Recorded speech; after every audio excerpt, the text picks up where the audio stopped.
In this video, we will discuss the meaning of being human and the dark face of the future. Are you ready?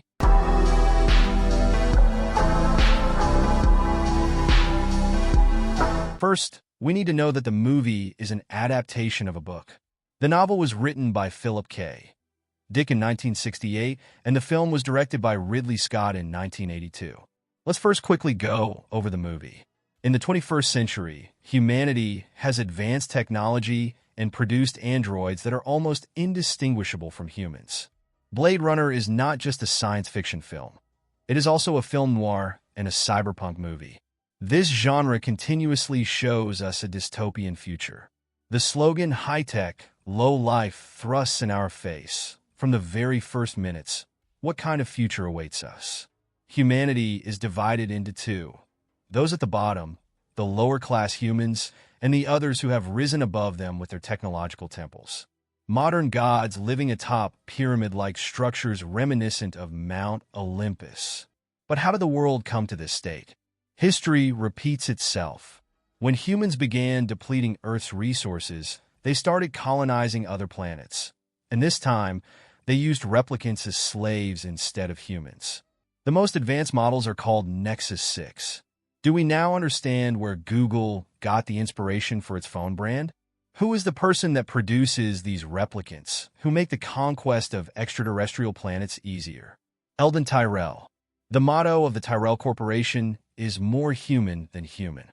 This point is quite critical because the main question the film asks is this: what does it mean to be human? But before we get to that, let's take a look at the character of Rick Deckard, played by Harrison Ford. In 1637, René Descartes said, "I think, therefore I am." This philosophical statement is considered the most fundamental expression of existence. In the film, when Deckard asks the replicants he is chasing this question, we see them respond, "I think, Sebastian, therefore I am." This is quite striking. Considering the fact that they think, what justification can we use to not count them as human? In fact, if these replicants produce thoughts more complex and profound than those of humans, don't they have the potential to be more human than humanity itself? At this point, the question arises: is thinking truly the only feature that separates us from other beings? Perhaps questioning the meaning of our existence is not just about thinking, but also about feeling and experiencing. In this new world, a different form of discrimination has emerged. Initially, instead of saying that replicants, who were used as slaves, were killed, the term retirement was preferred. Humans often like to cover up unpleasant truths with fancy words. So, why are these replicants being killed? Because they started thinking too much and rebelled against their masters, which led to their sinning. As a result, they escaped from the high planets in the heavens and descended to the lowly earth. Rick Deckard is curious about the reason behind this complex situation. Why did they return? What is the root of the problem? We know that replicants are given only a 4-year lifespan for security reasons, and that at the end of this period, they begin to develop human emotions and reactions. But to delve deeper into this question, one must also ask the person who designed their brains. This approach could help us better understand the motivations behind the replicants' behaviors and their relationship with human nature. Thus, questioning who these beings are and why they act the way they do gains greater meaning. When Deckard enters the top executive floor of the Tyrell Corporation, the first symbol he encounters is an owl, representing knowledge and wisdom. But this owl is not real. It represents artificial wisdom. Then he meets Rachel, an outwardly flawless woman who is, in fact, a replicant. She believes she is human because she has memories. The photos frequently seen in the film symbolize memories. So, if a being has memories, can they now be considered human? After all, the only thing left from the moments we live through is memories. When Deckard tells Rachel that her memories are artificial, a tear rolling down her cheek, does that indicate a human aspect to her? This film is as much about tears as it is about eyes. Eyes are the mirror of the soul, they say, and the only thing possibly missing from replicants, who are created to be more human than humans, is the dull reflection in their eyes. For this reason, a special test is needed to determine whether a person is human or replicant.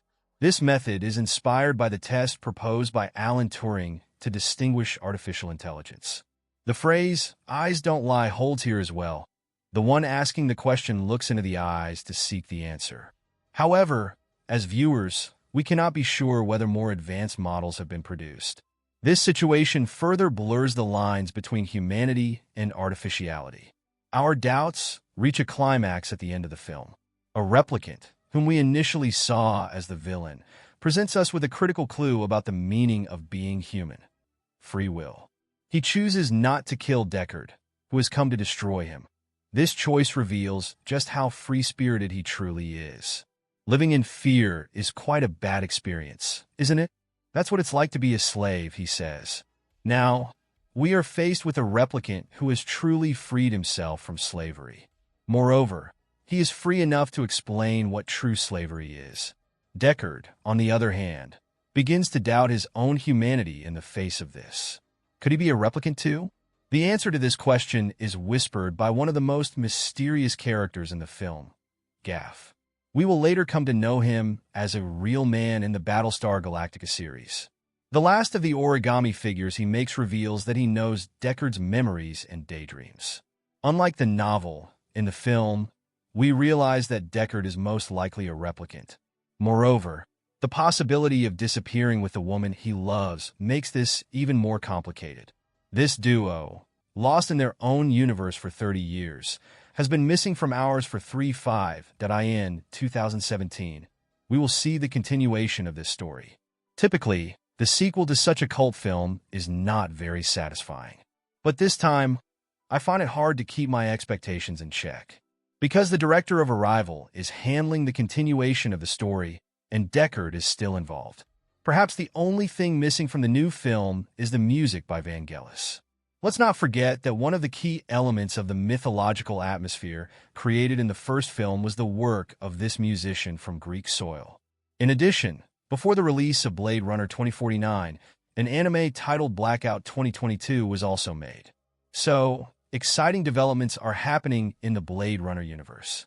Hopefully, these new stories will be as profound as the original, and modern mythology will teach us as much as the ancient ones.